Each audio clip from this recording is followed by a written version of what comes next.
What's up YouTube, my name is Maxl and welcome back to my channel. In this week's episode we're going to talk about this record, Robert Plant live at Knebworth, and it was released on Record Store Day 2021, which I think is always a really cool day. Talking about the outside, it's just a plain inner sleeve basically, what I think absolutely isn't cool for costing 16 euros.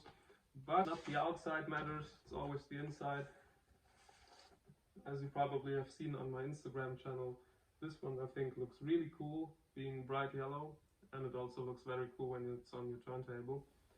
And yeah, this was basically one argument for me to buy it, just because it looks cool and it was Record Store Day, and I convinced my girlfriend to drive to the nearest record store and walk about 25 kilometers up a hill, because I told her that we could park in the city center and do the rest on foot. But yeah, it was probably a bit of too long way to go, but yeah. So I had to buy it, because if we would do all this way and then don't buy anything, she probably would have killed me, because I stayed an hour in the shop. But as it turned out, everything was cool. And yeah, the record sounds pretty good actually. It was released before in 1990, the same year the concert was, but it was released on a sampler of the live Knebworth with Genesis and Dire Straits, Paul McCartney, Pink Floyd. The lineup was actually really great. And Robert Plant and Jimmy Page, and it consists of 4 songs. It's basically an EP, and I think it sounds really good. I think all the songs are rock solid. But for me, song 2 and song 4 are the best. I think Live Stands is a great example for a cool acoustic number. He also introduces a song as Now It's Time for an Acoustic Number, which I think is really cool in front of 120,000 people at Knebworth. And I think on this track, even though it isn't Jimmy Page, I think it sounds a lot like Jimmy Page has played the song, because there are hammer-ons and pull-offs and slides, and it got this really sloppy, kind of cool Jimmy Page-esque sound on it, and the lyrics are great, and I think it's got a pretty cool vibe. And song 4, Wearing and Tearing, I think this one is really full in the face rock and roll music, and was originally a Led Zeppelin song, which I didn't know. It was released on Coda in the year 1982, and it was the last song on the album.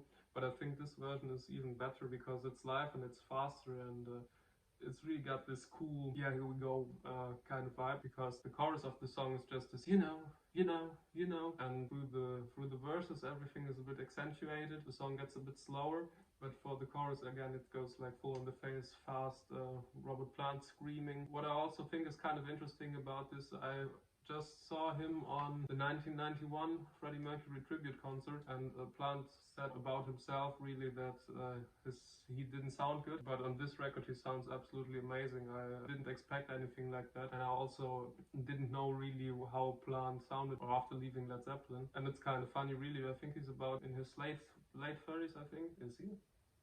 No. Mid 40s. He's in his mid 40s. He never turned down a smoke or something to drink, and his voice is so clear and so cool, and got a bit rasp to it, and I think he sounds really great on the record. And yeah, Jimmy sounds great as always. What I also think is extremely cool is that they haven't just released songs everyone knows already.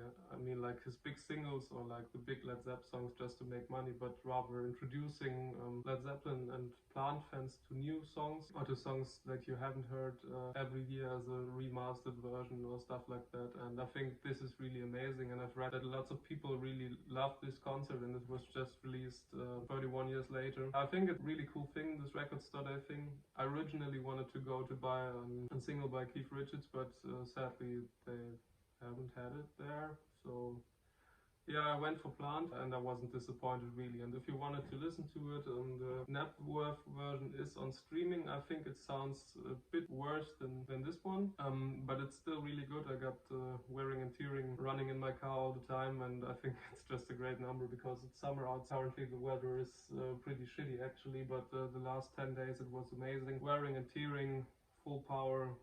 Go get it. And if you can grab one of these copies, if you own a turntable, I can only recommend you to do that, because it's a limited version or a limited edition. It looks cool with this yellow kind of thing, which I think is great. Again, it would be cool if there would be a cover like the crowd of Knebworth or Plant and Page on stage or something like that, but sadly they didn't make it. I don't know why, but probably laziness. There's also a release by Genesis and Status Quo, I think, from that concert, but they also don't have a cover, so I think just a bit lazy really.